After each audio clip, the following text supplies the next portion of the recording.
안화지방이 부족한 것인지 아니면은 이마를 들어서 눈이 꺼져 보이는 것인지 양쪽 눈썹을 못 올라가게 잡으시고 눈을 한번 크게 떠보세요. 안녕하세요. 성형외과 전문의 국동비 원장입니다. 오늘 리뷰하게 된 환자 케이스는 어떻게 보면 제가 눈성형 상담을 하면서 가장 많이 접하게 되는 눈 재수술 케이스가 되겠는데요. 첫 수술을 했는데 만족하지 못하셨던 분들이에요. 쌍꺼풀은 생겼지만 전체적인 눈 모양이 이제 만족스럽지 못한 경우들이 많이 있거든요. 수술 전 사진을 보시면 이분 같은 경우에는 물론 이제 오른쪽 쌍꺼풀의 경우에는 약간 느슨해져서 풀려 있는 상태지만 왼쪽 눈 같은 경우에는 쌍꺼풀이 그래도 잘 유지되고 있고 쌍꺼풀이 보이는 폭은 뭐 3-4mm 정도로 적당한 폭이라고 말을 할 수도 있는데요. 오른쪽 눈을 제외하고 보더라도 왼쪽 눈의 이제 결과가 좀 아쉽다. 검은 눈동자 또는 흑자 위가 많이 가려져 있어서 한 60% 정도밖에 보이지 않기 때문인데요. 이렇게 되면은 아무리 예쁜 모양의 쌍꺼풀을 만들었다고 해도 전체적인 눈 모양이 아쉬울 수밖에 없어요. 눈 위에 보시면 이렇게 눈 위가 꺼져 있는 모습을 볼 수가 있는데요. 눈 뜨는 힘이 약하신 분들의 경우에는 여기가 꺼져 보이는 그런 현상이 나타나게 되는데요. 이런 현상을 이제 함몰 눈꺼풀이라고 하기도 하는데 실제로는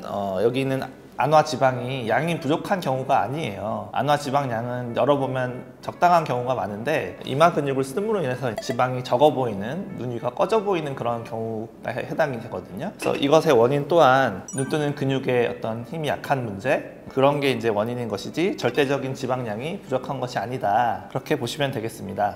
다음 사진 보시면 수술 후 5일째 정도의 실밥 뽑는 날 이제 사진이 되겠는데요. 이분은 원래 기존 라인이 8mm 정도 됐는데 좀 더 높은 화려한 아웃라인 쌍꺼풀을 원했어서 2mm 정도 높인 10mm의 아웃라인 형태의 쌍꺼풀로 라인을 올리게 되었고요. 절개 눈매 교정을 통해서 이 눈 뜨는 근육을 조여줌으로 인해서 흑자 위가 거의 90%에서 100%까지 보이는 그런 효과를 내드렸고요. 이마 근육을 안 쓰게 돼서 눈썹이 떨어지고 눈 위가 덜 꺼져 보이는 그런 효과를 내었습니다.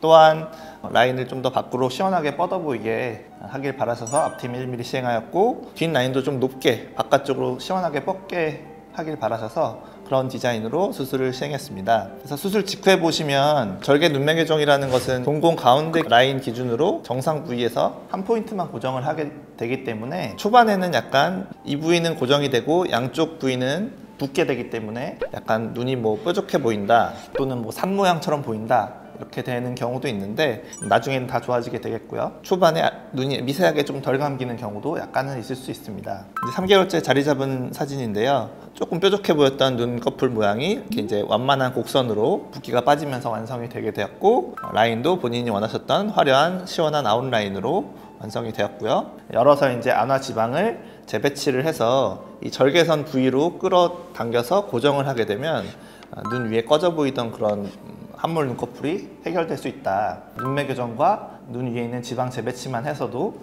전체적으로 눈 뜨는 것도 굉장히 자연스러워지고 힘을 주지 않아도 또렷한 그런 눈을 이제 가지게 되셨고요. 마지막으로 수술 전후 사진을 비교해 놓고 정리를 해보자면 절개 눈매 교정이 이제 꼭 필요했던 케이스라고 보시면 되겠고 그것이 뭐 첫 수술이든 이런 한번 해봤는데 아쉬워서 재수술을 하러 오시는 경우든 이런 경우라면 절개 눈매 교정 없이는 좋은 결과를 낼 수가 없게 된다는 뜻이 되겠죠. 눈 위가 꺼지신 분들에 있어서 내가 이게 안화지방이 부족한 것인지 아니면은 이마를 들어서 눈이 꺼져 보이는 것인지 이제 판별할 수 있는 방법이 있는데요. 먼저 눈썹을 잡으시고요.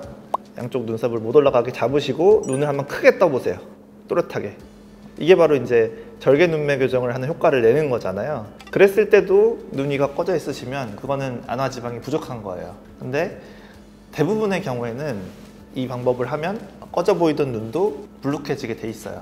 그래서 그렇다면은 이런 효과를 내는 절개 눈매 교정 수술을 하면 해결된다는 뜻이죠. 이 환자분의 경우에는 수술 전에 워낙에 눈 뜨는 힘이 약했기 때문에 눈에 항상 이렇게 힘을 주는 습관이 좀 있으셨어요. 그런데 이제 제가 수술을 통해서 굉장히 또렷하게 만들어 드렸잖아요. 그런데도 이제 예전 습관이 좀 남으셔서 초반 1-2주 정도는 굉장히 눈을 과하게 뜨고 다니셨어요. 그래서 제가 이제 수술을 했으니까 더 이상 눈에 힘을 줄 필요가 없다. 제발 좀 힘을 빼셔라. 그렇게 되면 과하게 수술한 것 같아 보인다. 결국에는 대부분의 경우가 그렇지만 눈이 고쳐지고 나면 이마를 쓰는 습관이 없어지더라고요. 그래서 이제 한 달째 이후에 경과를 왔을 때는 이제 더 이상 이마를 쓰게 되지 않고 눈을 뜨게 돼서 너무 편하다. 새로운 세상을 사는 것 같다. 그런 이제 소감을 말씀해 주셨던 기억이 나고요. 절개 눈매 교정을 하시는 많은 분들의 경우에 초반에 이제 눈매 교정을 해드리면 과해 보인다 또는 과하게 떠진다 이렇게 말씀하시는 분들이 계시거든요. 근데 이분의 케이스에서도 그렇지만 눈매 교정은 약간은 뜨는 힘이 빠지게 돼 있어요. 수술 직후보다는 약 한 5% 10% 정도는 약간 내려오게 돼 있기 때문에 어떻게 보면 수술 최종 결과를 90% 정도 보이게 만들려면 95% 정도로 보이게 초반에는 조여놔야 약간은 내려와서 90%로 이제 정착이 된다 이렇게 볼 수가 있거든요. 초반에 어떤 그런 수술 직후 모습을 보고 좀 놀라시거나 걱정을 하시는 분들이 계신데 자리를 잡으면서 그렇게 자연스럽게 되니까요. 너무 걱정하지 마시고 또는 절개 눈매 교정의 어떤 부작용이나 뭐 그런 두려움 이런 것을 좀 떨쳐버리시길 바랍니다. 오늘 리뷰로 절개 눈매 교정에 대해서 알아봤고요. 이상 닥터국이었습니다. 감사합니다.